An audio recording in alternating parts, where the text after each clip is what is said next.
Namaste. Excerpts from Vaster Than Sky, Greater Than Space, What You Are Before You Became, the Mooji Baba. Chapter 1. However, such practice is not felt as a burden, but rather as a way to keep your witnessing fresh.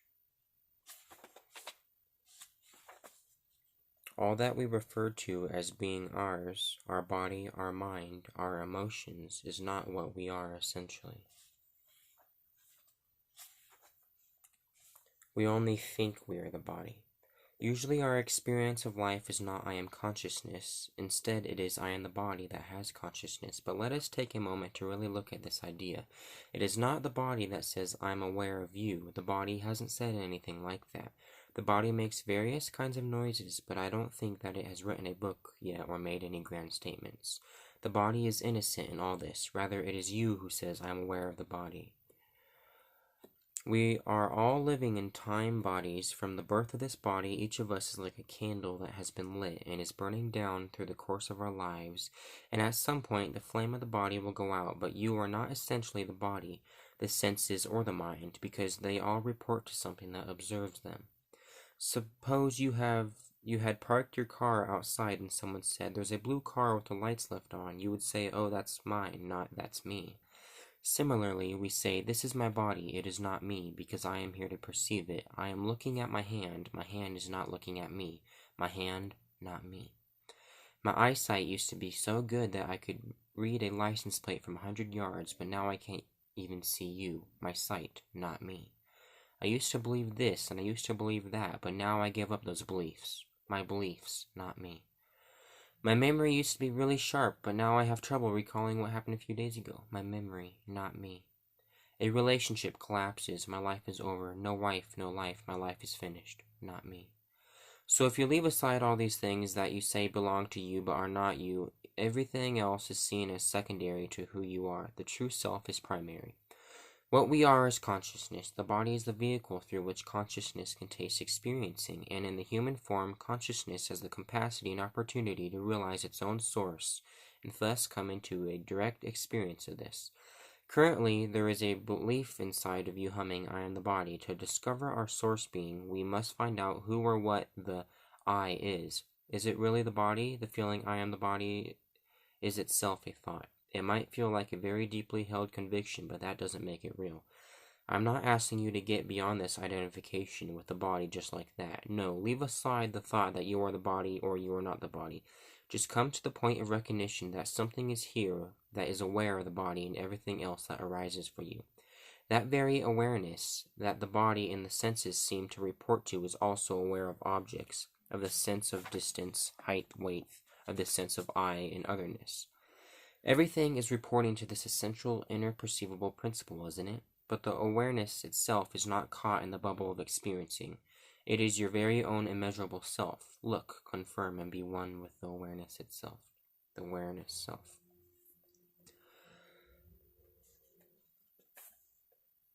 Following "I am the body" is a thought, "I am the doer of actions." This idea says to us, if I am the doer of actions, then I am responsible for the fruits of those actions, and I am also going to be the one who suffers or enjoys the fruits of these actions. It seems obvious in human conception to accept this kind of logic, so we judge people based on the concept that they are the doers of actions and thinkers of thoughts.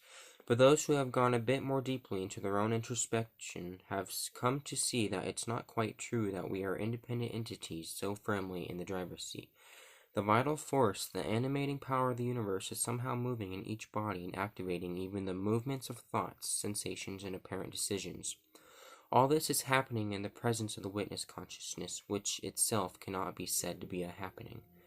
Identification with the body is a state that consciousness needs to experience for a while, but eventually grace will compel consciousness to transcend this severe limitation and guide it home to its original nature. If you continue to look inward in this way, you will start to see more clearly. Self-inquiry begins by looking to discover whether the personal identity, with all its conditioning and idolases, is who we truly are, and it ends as a mirror in which the timeless is reflected. Stay as the I am. We are all familiar with this sense of being. Without practicing anything, we spontaneously refer to ourselves as I. Each person can confirm I am, I exist. Am means to exist, to be. The sense of existence is naturally present and feels totally comfortable. It is the beginning of perception and its functions during the waking state as the effortless witness and observer of all that arises. This feeling I exist is the natural untaught way through which we recognize our existence. But who is the I that am, the I that exists? Let's look together. The practice of self-inquiry is powerful enough to take you all the way from identification with the body to unshakable and lasting peace. Start with the feeling I exist. It takes no time, for it is already naturally here before any thoughts arise. It is no distance from you, so you don't have to go to it. Don't look for the I am. You are the I am. It is naturally here as consciousness. Just be self-aware. Don't let this natural feeling of presence combine with any other concept, thought, or intention. All intentions such as I want to accomplish such and such, I hope this inquiry pounds out, I want to become enlightened, should be left aside. Stay with the vibration of presence, not merely the words, but the intuitive, subjective sense of being. I am here. That's all. The mind may creep in and say, well, I don't see anything, this isn't working out, and then it will mischievously start playing the usual distracting person noise to draw away your attention. But you just remain in the sense of being, I exist. If the attention starts to drift off, don't worry, just bring the attention back to the simple, I am. Practice this inquiry for short periods, about 5 to 7 minutes at a time. You can do this with eyes open or closed, walking or sitting. The practice of self-inquiry is powerful enough to take you all the way from the identification with the body to unshakable peace. Just focus on what this exercise is aiming at. Stay with the natural sense I am, the feeling of being. In the beginning you may feel tired, as though you are having to make a great effort to keep this I am from mixing with other thoughts. Other thoughts come and want to play, but do not engage them. Just be the I feeling. Gradually, with a little practice, you will see that the sense I am stays by itself without intrusion, and you will start feeling a sense of expansiveness and peace.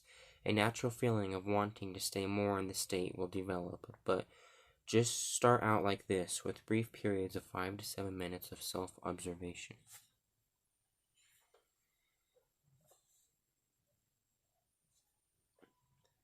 The fruits of self-inquiry. If you follow through with the inquiry with full heart and mind, then strong identification with the body and societal conditioning will change radically.